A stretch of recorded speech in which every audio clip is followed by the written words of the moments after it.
Réponse à Monsieur de Lamartine.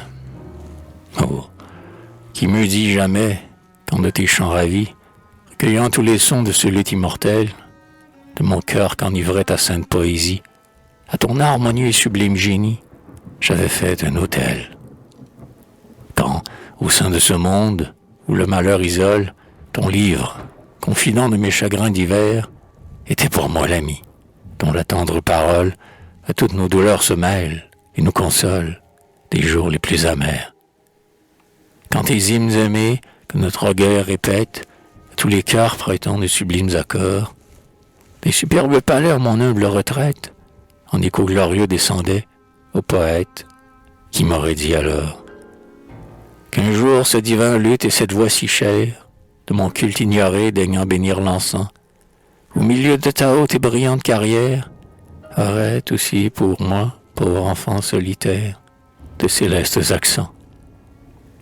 Quoi, mon sort inconnu, cette vie écoulée, dans l'ombre et le travail, loin du monde et du bruit, ainsi qu'un filet d'eau caché dans la vallée, dont l'onde, en murmurant, va se perdre, mêlée au torrent qui s'enfuit. Et ces douleurs sans nom, cet ennui qui dévore, de mon cœur affligé, mal intime et puissant, voilé par un sourire, et que la foule ignore, quand son regard joyeux, sur mon front jeune encore, parfois tombe en passant. Ta voix les a chantés, ta voix mélodieuse, de ton cœur généreux, interprète divin, qui, pour toute infortune obscure ou glorieuse, change en son immortel, en plainte harmonieuse, les soupirs de ton sein.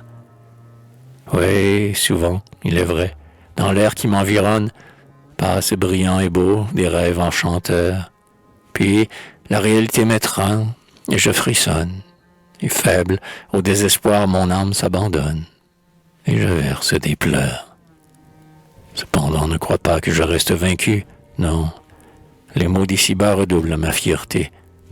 Bientôt, se relevant, ma pensée abattue embrasse l'univers. Et de son étendue, franchit l'immensité. Loin de ce lieu d'exil où mon âme se glace, où nul rayon d'espoir ne vient luire à mes yeux, s'élançant par-delà les mondes et l'espace, elle cherche plus haut et son but et sa place, elle cherche les cieux.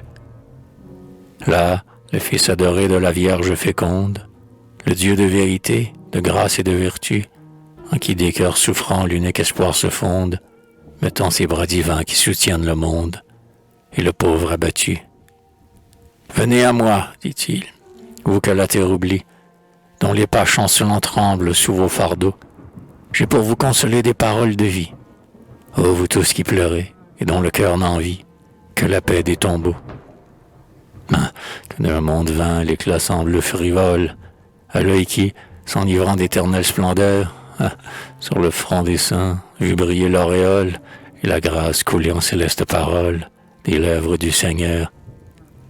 Aussi, me recueillant dans mon obscur asile, je sens, paisible et fort, mon cœur nourri d'espoir. Que m'importe la pompe et le bruit de la ville, mon sommeil n'en est pas moins doux ni moins tranquille, à l'heure où vient le soir. Puis, je relis encore ces pages tant aimées, où s'exhala ton âme en ravissant concert, et pour remonter à Dieu de mes lèvres charmées, l'ardent soupir s'élève en notes enflammées. Je prie avec tes vers. Et ta douce promesse en naissant accomplie me fait bénir déjà les pleurs que j'ai versés, car une larme seule en ton sein recueillie et mêlée à tes flots d'amour et d'harmonie, pour ma gloire est assez. Quand de son trône d'or, l'astre qui nous éclaire, au sein d'une humble source a plongé ses rayons, l'onde où se réfléchit sa splendide lumière, roule un instant ses feux dans sa courte carrière, et brille de ses dons. Ainsi, quand ton génie, éclairant ma jeunesse, m'inonda tout à coup d'ineffables clartés, mon âme à ses rayons s'ouvrant avec ivresse, mêla tous ses accents de joie ou de tristesse à tes sons enchantés.